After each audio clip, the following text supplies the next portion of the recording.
This is The Process Shot. I'm Michael. I'm stuck in a haunted movie theater, and I've seen more movies this past year than most people watch in a year. I was going somewhere with that, but I lost my train of thought. Anyways, it's the end of the year, and I've done the math, and now is as good a time as any to list off the best movies I've seen this past year. Turns out I've seen enough that I can clickbait this video by saying it's a list of the top 100 movies of 2022. Disclaimer, of course, every movie on this list is one that I've seen and reviewed myself while I've been stuck in this theater. There are certainly other movies that have been released in the past year that I never got to see, but if I didn't get to see them, then I can't review it. If there are any other movies you've seen this past year that aren't on this list but should be, say something in the comments and I'll keep an eye out for it. Most of all, it helps to keep in mind that all of this is my own opinion, and anything you say is likely too late to change my mind. Anyways, let's get going on this already. I think I'm just gonna rush my way through the first 50 or so, because they were on the lower end of things in the first place, and I don't want to talk about them any more than I already did. So, at 100 we have The Man from Toronto from Patrick Hughes. At 99 it's Uncharted from Ruben Fleischer. 98 is Rescued by Ruby, directed by Kat Shea. Then it's Sex Appeal, directed by Talia Austin at 97. 96 is The People We Hate at the Wedding, directed by Claire Scanlon. 95 is somehow Amsterdam, directed by David O. Russell. 94 goes to Deep Water from Adrian Lyne. After that, at 93 is Purple Hearts, directed by Elizabeth Allen Rosenbaum. At 92 is Along for the Ride from Sofia Alvarez. 91 is Don't Worry Darling, directed by Olivia Wilde. Then comes Better Nate Than Ever from Tim Federle at number 90. 89 is The Curse of Bridge Hollow, directed by Jeff Wadlow. After that, at 88, it's The Gray Man, directed by Anthony and Joe Russo. Then in 87th, we have They/Them, directed by John Logan. Somehow Pinocchio from Robert Zemeckis made this list at 86. At 85, it's Fresh from director Mimi Cave. 84th goes to Persuasion, directed by Carrie Cracknell. Then it's My Best Friend's Exorcism, directed by Damon Thomas at 83. Next at 82 is Falling for Christmas from Janine Damian. After that, it's Matriarch, directed by Ben Steiner, coming in at 81. 80th goes to Spiderhead from director Joseph Kosinski. Close behind that at 79 is Windfall from Charlie McDowell. In 78th, we have Olivia Rodrigo, Driving Home to You, directed by Stacey Lee. At 77, it's Moonshot, directed by Christopher Winterbauer. 76th goes to No Exit from Damien Power. In 75th, it's Look Both Ways from director Waneri Kahui. At 74th, we've got Crush from director Sammi Cohen. In 73rd, it's White Hot, The Rise and Fall of Abercrombie and Fitch from director Allison Clayman. Coming in at 72nd is For Love and Country from Joshua Kissy. Then we have End of the Road from Millicent Shelton at 71. 70 goes to Samaritan from director Julius Avery. At 69 we have Meet Cute from Alexandre Lehman. Nice. And then at 68 it's Trust No One, The Hunt for the Crypto King from director Luke Sewell. Close behind it is The Anthrax Attacks, In the Shadow of 9/11, from Ken Krause at 67. In 66th, it's Beast, directed by Baltasar Kormákur, which I'm still probably pronouncing wrong. Next on the list is Lightyear, directed by Angus MacLean at 65. 64th is Anything's Possible from Billy Porter. At 63, we have Rise from Akin Omotoso. Then it's Don't Make Me Go, directed by Hannah Marks, coming in at 62. Next at 61 is Emergency from director Carey Williams. After that in 60th is The Wonder from Sebastian Lelio. 59th goes to The Munsters from Rob Zombie. I told you this list is my personal opinion. At 58, we have The Princess, directed by Leigh Van Kiet. 57th is Marry Me, from director Kat Coiro. Then it's Day Shift, directed by J.J. Perry, at 56. After that is The Lost City, directed by Adam and Aaron Nee, at 55. In 54th, we have The School for Good and Evil, directed by Paul Feig. 53rd is Not Okay, from Quinn Shepard.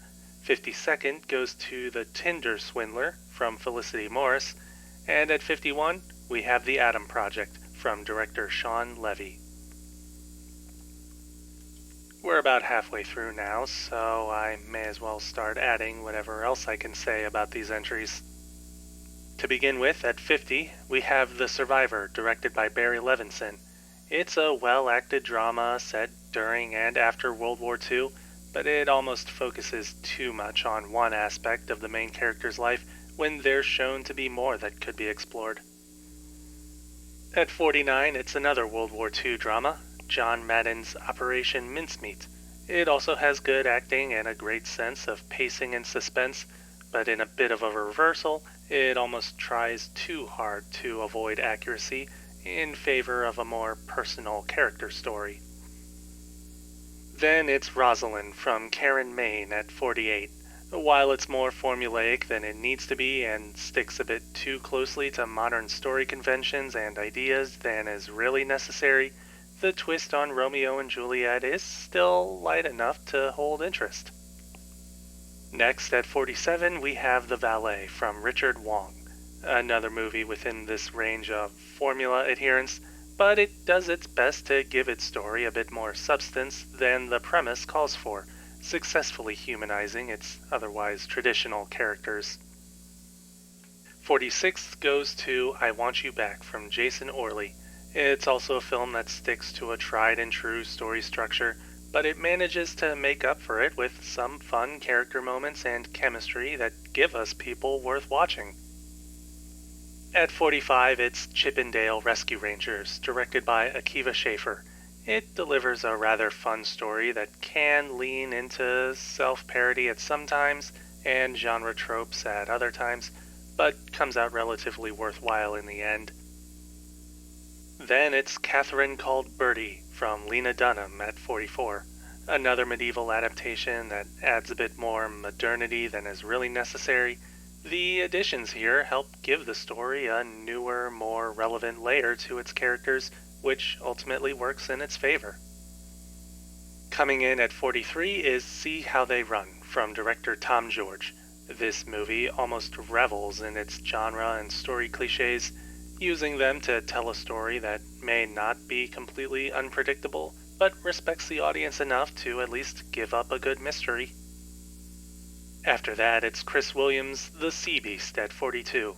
I feel like this one might have gone by the wayside after it came out, but whatever the case, it's still a very nice adventure story with spectacular visuals and fun character chemistry. In 41st, it's Hustle from Jeremiah Zagar.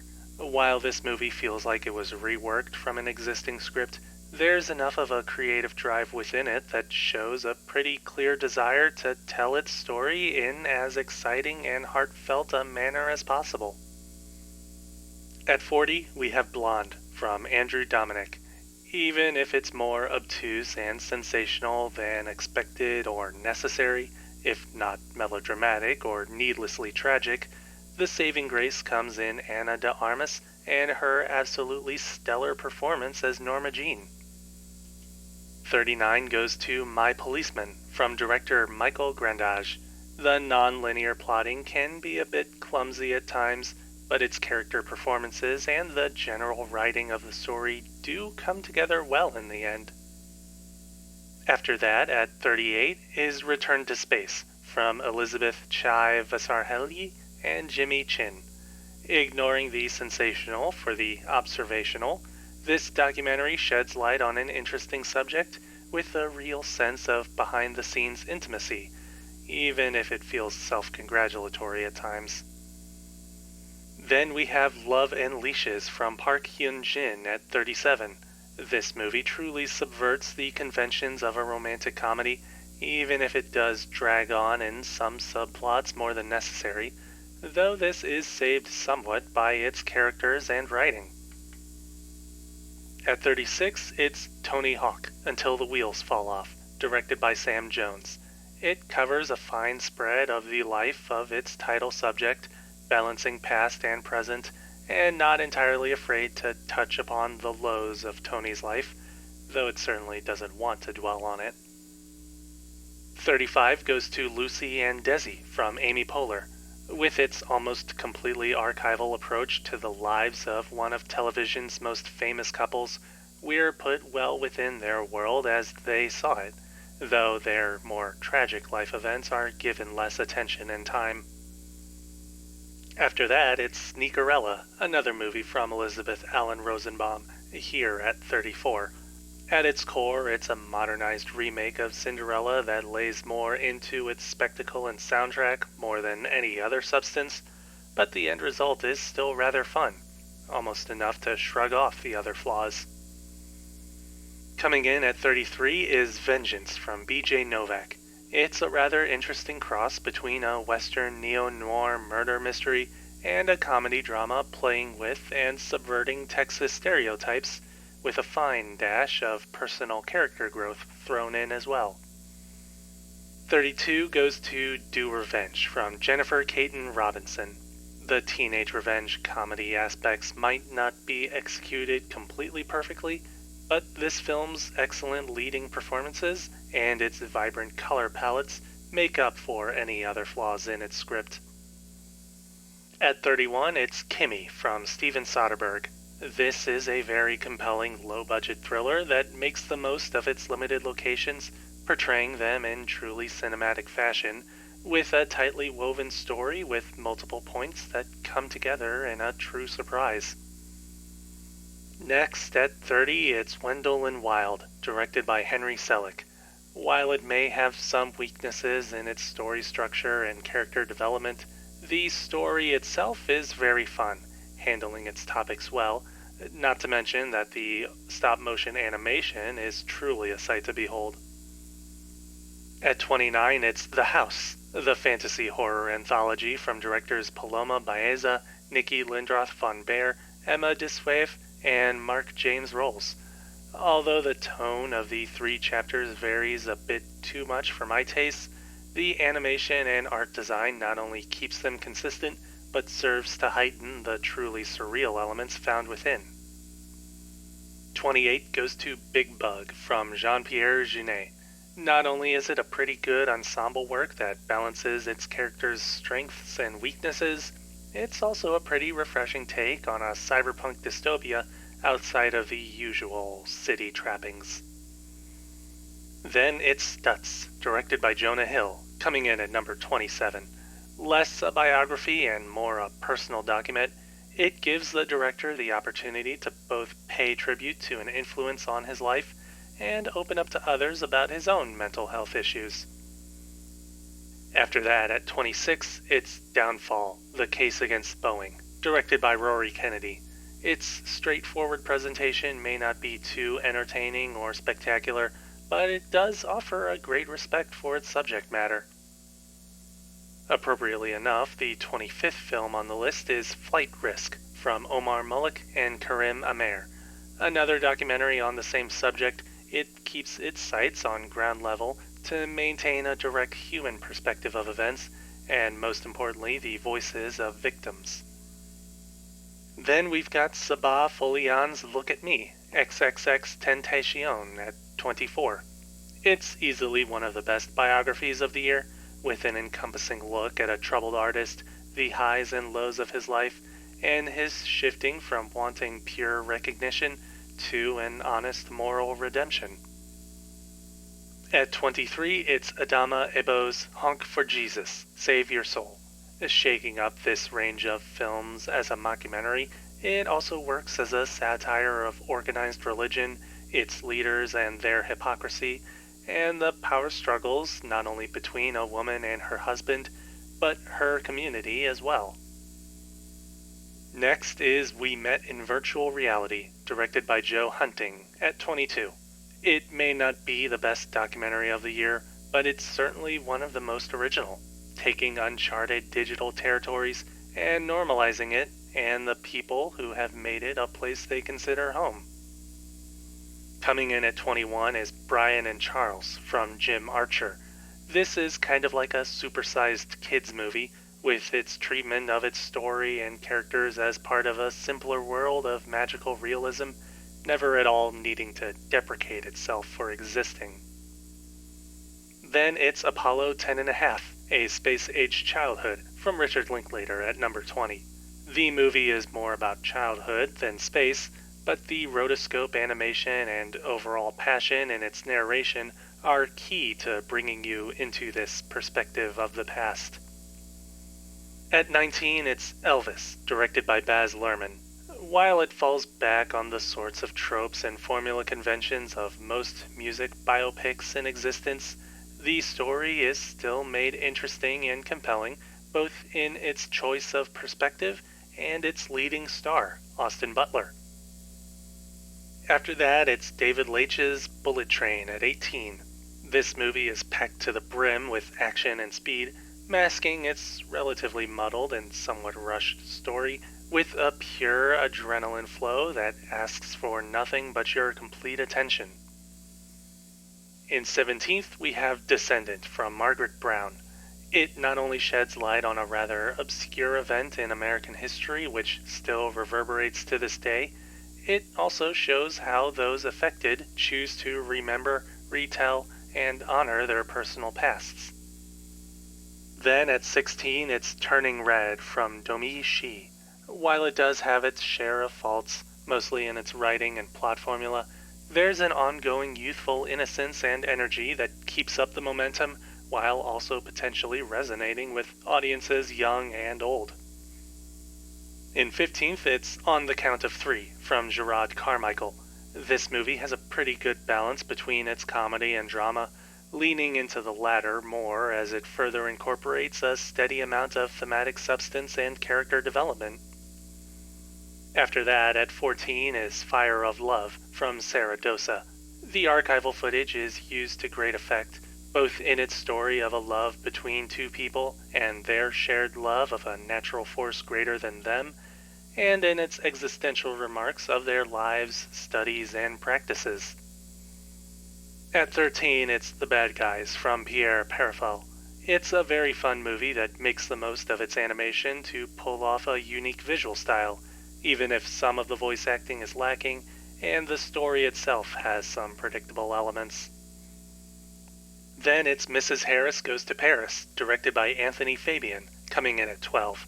This one is extremely wholesome and upbeat, foregoing much in the way of character depth and development in favor of pure wish fulfillment and positivity. And in 11th, it's 13 Lives, from director Ron Howard. Its story seems a bit more concerned with historical accuracy over any personal character arcs, but that doesn't at all take away from the suspense nor the high production that brings its events back to reality, if that makes sense. And now we've finally come to the top 10 movies of the year. Took me long enough, but that's what I get for deciding to cover 100 movies in a single list. I'm gonna need a whole lot of rest after this. At number 10, it's Fire Island, directed by Andrew Ahn. This modernized adaptation of Pride and Prejudice strays well and away from the source material without ever betraying its main themes and ideas, in a sense showing how to give the original novel a contemporary coat of paint without simply writing in modern jokes or references. It's also got a pretty neat visual makeup going on, perhaps not completely doused in style like some of the other movies here, but enough that you can see the filmmaker's intent in scenes and shot compositions. Overall, it feels to me like a revitalization of the romantic comedy genre that brings new ideas to the mix without making its entire personality about being on the cutting edge of popular opinion, if that makes sense. Number 9 is Skinamarink from Kyle Edward Ball. This horror film is also the most minimalist of any of the movies I've seen this year, using its near lack of production substance to great effect within the story itself. It puts you within the hazy and ambiguous perspective of the child characters, making the paranormal events they face feel all the more real as it becomes more clear how helpless they are. Not to mention how little of what occurs actually makes sense to you or them. Most of all, it's a great example of how horror can be found outside of traditional jump scares and shocks, and instead touch upon more primal instincts of fear and confusion. In 8th place, it's Good Luck to You, Leo Grand, directed by Sophie Hyde.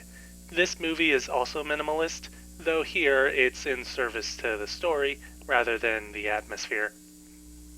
Within its single setting, we're shown a very well-crafted character piece with multiple layers to its main players, as well as the conflicts that threaten their respective ideas of intimacy and comfort.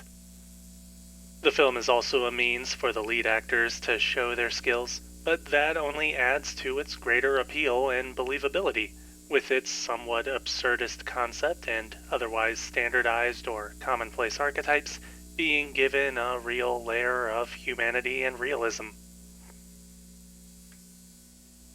Coming up next in 7th is Senior from Chris Smith.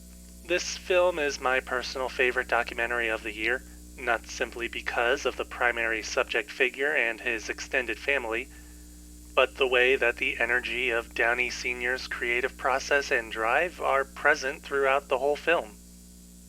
The entire production is made out as a family affair, not only as a retrospective of Downey Sr.'s life and filmography, but also showing how his influence reached his son, which in turn reminds us of their place in the world beyond their cinematic output. The final film is a fitting tribute to this everlasting wave of inspiration, with a muted but omnipresent sense of anarchy in just about every scene.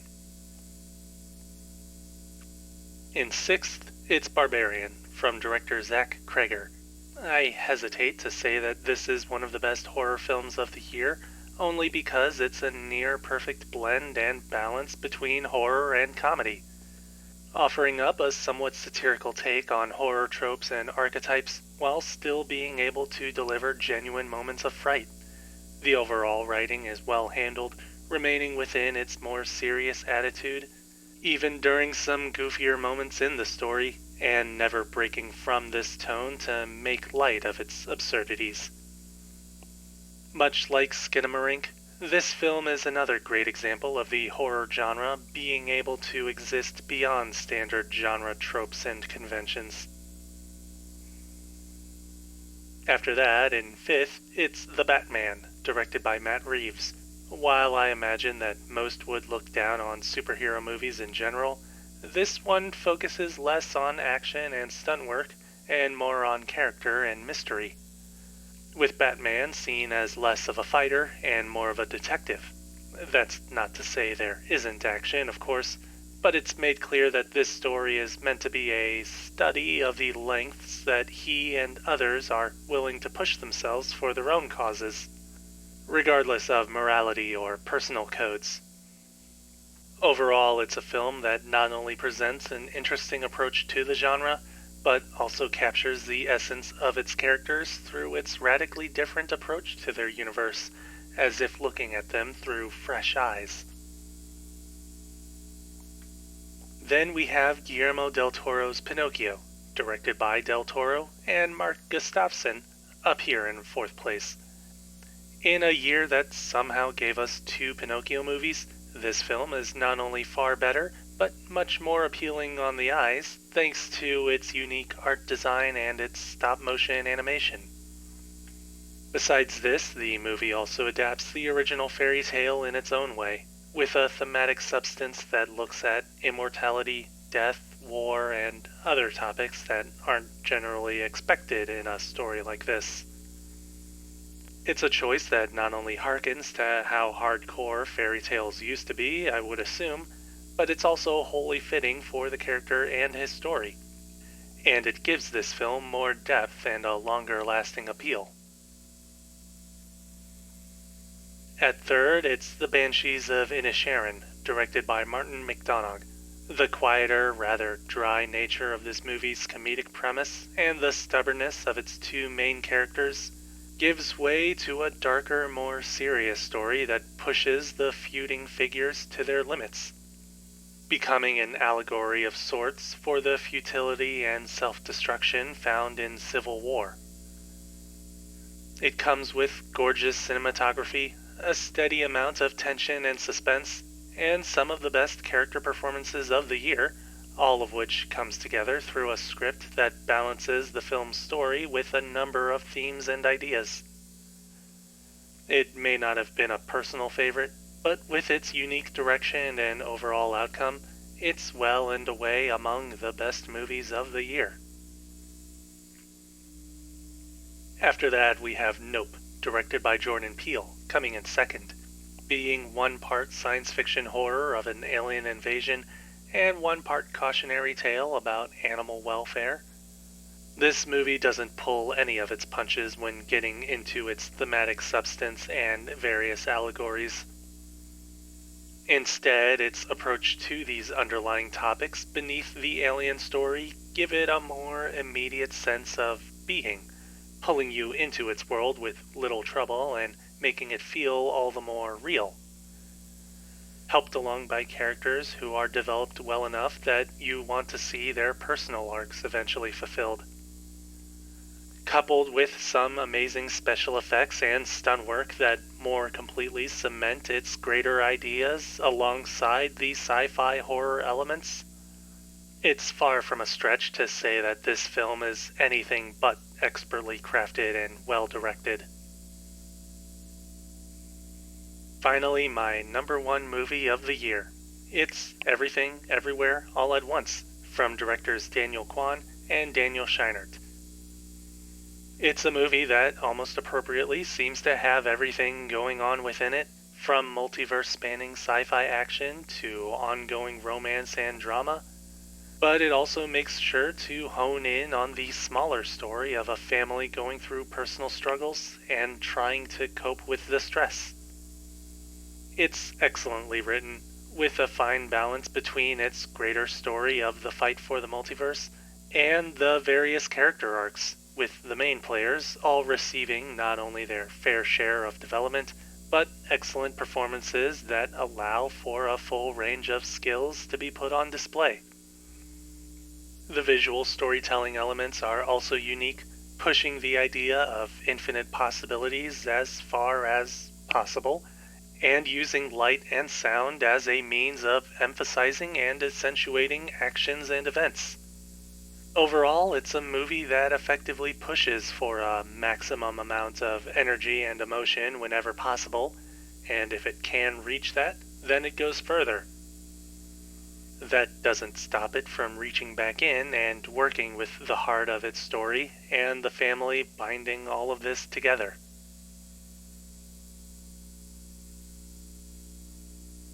Well, that's finally the end of the list, and I suppose the end of the year as well.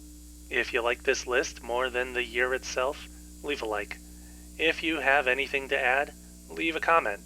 Subscribe to the channel for more lists in the future and more reviews in the immediate future. In the meantime, I'm gonna go ahead and take that nap. This video feels like it's been, an hour long?